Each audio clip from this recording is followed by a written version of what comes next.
ਉਹ ਗੱਲ ਇੰਜ ਭਾਈ ਜੀ, ਹਾਂਜੀ ਬਾਦਸ਼ਾਹ ਦੇ ਵਜ਼ੀਰ ਜਿਹੜੇ ਸਨ ਉਹ ਆਪਣੇ ਘੋੜੇ 'ਤੇ ਬੈਠੇ ਹਾਂਜੀ ਅਤੇ ਜਾ ਰਹੇ ਨੇ ਅਤੇ ਵੇਖਿਆ ਨਾ ਅੱਗੇ ਇੱਕ ਦਰਵੇਸ਼ ਬੈਠਾ।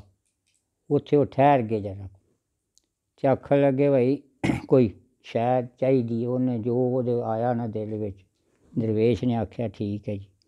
ਉਹਨੇ ਆਖਿਆ 2 ਲੇਡਨੇ ਦੇ ਛੱਡ। ਉਹ ਬਾਦਸ਼ਾਹ ਦੇ ਵਜ਼ੀਰ ਘਰ ਰਿਹਾ ਸੀ। ਉਹ ਦਰਵੇਸ਼ ਨੇ ਮੰਗ ਲਏ, ਉਹਨਾਂ ਨੇ ਉਹ ਦੇ ਦਿੱਤੇ। ਆਖਣਾ ਜੀ ਇੱਦਾਂ ਹੋ ਜੀ। ਉਹ ਸਵਾਲੀ ਸੀ, ਉਹਨੇ ਜੋ ਉਹਨਾਂ ਦਿੱਤਾ ਉਹ ਲੈ ਲਿਆ। ਕੋਈ ਅਰਸਾ ਗੁਜ਼ਰਿਆ, ਉਹ ਰੋਜ਼ ਦੇ 2 ਵੱਜ ਜਾਣ। ਉਹ ਫੇਰ ਕੋਈ ਫੇਰਾ ਵੱਜਾ ਅਤੇ ਬਾਦਸ਼ਾਹ ਦੇ ਵਜ਼ੀਰ ਘੋੜੇ 'ਤੇ ਚੜ੍ਹੇ, ਵੇਖਿਆ ਅਤੇ ਉਹ ਵੱਡੀ ਸਾਰੀ ਢੇਰੀ ਲੱਗੀ। ਅਤੇ ਉਹਨਾਂ ਆਖਿਆ ਬਈ ਅੱਲਾ ਦੇ ਬੰਦਿਆ, ਇੱਥੇ ਕੋਈ ਘੋੜੀ ਖੋਤਾ ਕੋਈ ਨਹੀਂ ਅਤੇ ਆਹ ਲੇਡਣੇ ਬੜੇ ਪਏ ਨੇ।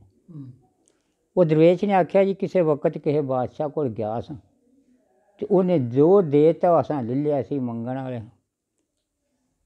ਅਤੇ ਉਦੋਂ ਉਹ 2 ਲੱਡੂ ਦੇ ਦਿੰਦਾ ਅਤੇ ਲੱਡੂਆਂ ਦੇ ਢੇਰ ਲੱਗਣੇ ਹਨ, 2 ਰੁਪਈਏ ਦੇ ਦਿੰਦਾ ਅਤੇ ਰੁਪਈਆਂ ਦੇ ਢੇਰ ਲੱਗਣੇ ਸਨ। ਜੋ ਉਹਨਾਂ ਦਿੱਤਾ ਅਤੇ ਮੈਂ ਤਾਂ ਮੰਗ ਸਾਂ, ਮੈਂ ਲੈ ਲਿਆ। ਉਹਨਾਂ ਨੇ ਆਪਣਾ ਪਿਛਲਾ ਪੇਚਾ ਵੇਖਿਆ ਵੀ ਕਿਸੇ ਵਕਤ ਵਿੱਚ ਅਸਾਂ ਹੀ ਦਿੱਤੇ ਸਨ। ਅਤੇ ਉਹ ਲੰਮਾ ਸਾਹ ਭਰਿਆ ਅਤੇ ਆਖਣ ਲੱਗੇ ਇਹਨਾਂ ਦਾ ਕੀ ਬਣੇਗਾ। ਆਖਣ ਲੱਗਾ ਜੀ ਇਹ ਬਣਨਾ ਕੀ ਹੈ, ਇਹ ਉਹਨਾਂ ਨੂੰ ਖਾਣੇ ਪੈਣੇ ਨੇ ਜਿਨ੍ਹਾਂ ਦਿੱਤੇ ਨੇ।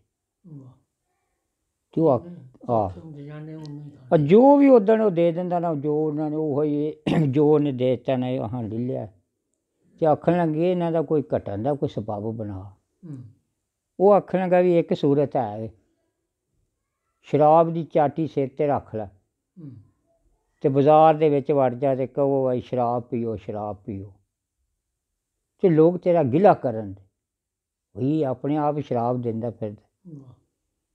ਬਾਦਸ਼ਾਹ ਨੇ ਆਖਿਆ ਭਾਈ ਠੀਕ ਹੈ ਭਾਈ, ਚੁੱਕਣਾ ਪੈ ਗਿਆ ਚਾਟੀ। ਚੁੱਕ ਲਈ ਅਤੇ ਸਾਰੇ ਬਾਜ਼ਾਰ 'ਚ ਆਖੇ ਸ਼ਰਾਬ ਪੀਓ ਸ਼ਰਾਬ ਪੀਓ। ਲੋਕਾਂ ਉਹਦਾ ਗਿਲਾ ਗੁਜ਼ਾਰੀ ਕੀਤੀ ਅਤੇ ਫਿਰ ਆਇਆ ਨਾ ਤਾਂ ਅੱਧੇ ਘੱਟ ਗਏ। ਬਾਦਸ਼ਾਹ ਨੂੰ ਬੜਾ ਸਕੂਨ ਹੋਇਆ, ਆਖਾਂਗਾ ਬਈ ਅੱਧੇ ਘੱਟ ਗਏ ਨੇ ਹੁਣ ਕੋਈ। ਉਹ ਦਰਵੇਸ਼ ਆਖਣ ਲੱਗਾ ਬਈ ਹੁਣ ਆਪਣੇ ਮੂੰਹ ਤੋਂ ਬਾਜ਼ਾਰ ਦੇ ਵਿੱਚ ਵੜ ਜਾ ਅਤੇ ਜਾ ਕੇ ਕਹੋ ਬਈ ਮੈਂ ਆਪਣੀ ਬੱਚੀ ਦਾ ਰਿਸ਼ਤਾ ਕਰਨਾ। ਫਿਰ ਲੋਕ ਤੇਰਾ ਗਿਲਾ ਕਰਨ। ਉਹ ਫਿਰ ਟੁਰ ਪਿਆ।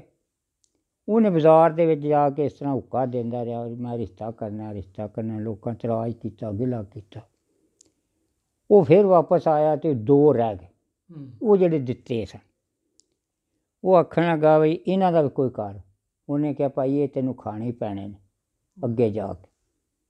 ਆਖਣ ਲੱਗਾ ਯਾਰ ਇਹ ਮੁੱਕਦੇ ਨਹੀਂ। ਉਹਨੇ ਕਿਹਾ ਇਹ ਨਹੀਂ ਮੁੱਕਣੇ। ਇੱਕ ਤਰਖਾਣ ਹੈ, ਉਹਨੇ ਆਪਣਾ ਆਰਾ ਲਾਇਆ, ਮਜ਼ਦੂਰ ਲਾਏ ਨੇ, ਉਹਨਾਂ ਨੇ ਨਹੀਂ ਆਖਣਾ। ਆਖਣ ਲੱਗਾ ਯਾਰ ਮੈਂ ਜਾਂ ਅਤੇ ਸ਼ਾਇਦ ਉਹ ਮੰਨ ਹੀ ਜਾਏ। ਉਹ ਜਿਹੜਾ ਦਰਵੇਸ਼ ਸੀ ਉੱਥੇ ਬੈਠਾ ਆਪਣਾ ਮੱਚ ਲਾ ਕੇ ਆਖਣ ਲੱਗਾ ਜਾ ਜਾਂ ਨਾ ਜਾ। ਉਹਨੇ ਨਹੀਂ ਮੰਨਣਾ।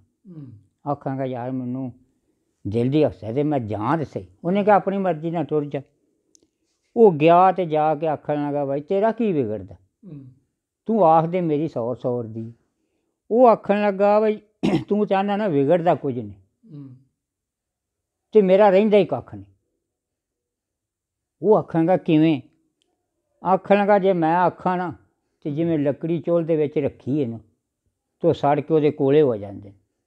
ਇਸੇ ਤਰ੍ਹਾਂ ਮੈਂ ਆਖਾਂ ਅਤੇ ਮੇਰੀਆਂ ਨੇਕੀਆਂ ਜਿਹੜੀਆਂ ਨੇ ਸਾਰੀਆਂ ਜਾਂਦੀਆਂ ਰਹਿੰਦੀਆਂ, ਪਾਣੀ ਫਿਰ ਜਾਂਦਾ। ਤੂੰ ਆਨਾ ਵਿਗੜਦਾ ਹੀ ਕੋਈ ਨਹੀਂ।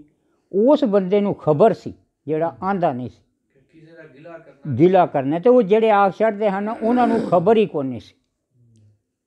ਉਹਨਾਂ ਨੇ ਆਖ ਛੱਡਿਆ ਸਾਰੇ ਸ਼ਹਿਰ ਨੇ ਮੈਂ ਨਹੀਂ ਕਿਸੇ ਨੂੰ ਡੱਕਦਾ, ਮੈਂ ਨਹੀਂ ਆਖਣਾ ਜੋ ਮਰਜ਼ੀ ਹੋ ਜਾਏ, ਮੇਰੀਆਂ ਨੇਕੀਆਂ ਜਿਹੜੀਆਂ ਉਹ ਜਾਂਦੀਆਂ ਰਹਿਣੀਆਂ। ਬਾਦਸ਼ਾਹ ਨੇ ਬੜਾ ਜ਼ੋਰ ਲਾਇਆ ਵੀ ਤੇਰਾ ਕੋਈ ਨਹੀਂ ਵਿਗੜਦਾ। ਉਹਨੇ ਕਿਹਾ ਤੈਨੂੰ ਮੈਂ ਸੁਣਾ ਤੇ ਛੜੀ ਇਹ ਗੱਲ, ਤੂੰ ਆਨਾ ਵਿਗੜਦਾ ਕੋਈ ਨਹੀਂ, ਮੇਰਾ ਰਹਿੰਦਾ ਹੀ ਕੱਖ ਨਹੀਂ। ਇੰਝ ਜਿਵੇਂ ਲੱਕੜੀ ਕੋਲਾ ਹੋ ਜਾਂਦੀਆਂ ਨੇ ਮੇਰੀਆਂ ਨੇਕੀਆਂ ਜਿਹੜੀਆਂ ਕੋਈ ਭੋਰਾ ਨੇ ਜਾਂਦੀਆਂ ਰਹਿਣੀਆਂ। ਆਖਰਕਾਰ ਉਹ ਨਹੀਂ ਉਹਨੇ ਆਖਿਆ ਅਤੇ ਨਹੀਂ ਉਹ ਕੱਟੇ। ਉਹ ਫਿਰ ਦਰਵੇਸ਼ ਕੋ ਵੀ ਆਇਆ। ਉਹ ਆਖਾਂਗਾ ਜਿੱਥੇ ਮਰਜ਼ੀ ਆ ਭੱਜ ਲੈ।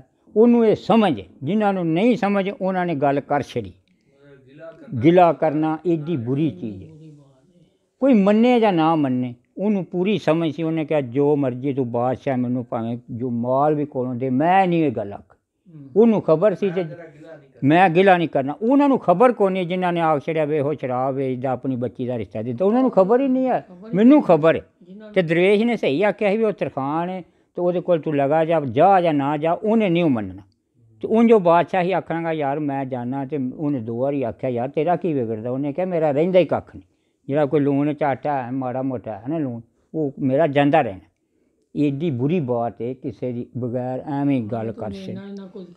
ਅਸੀਂ ਜਿੱਥੇ ਬੈਠੇ ਹਾਂ ਸਾਡੇ ਕੋਲ ਹੋਰ ਗੱਲ ਹੀ ਕੋਈ ਨਹੀਂ।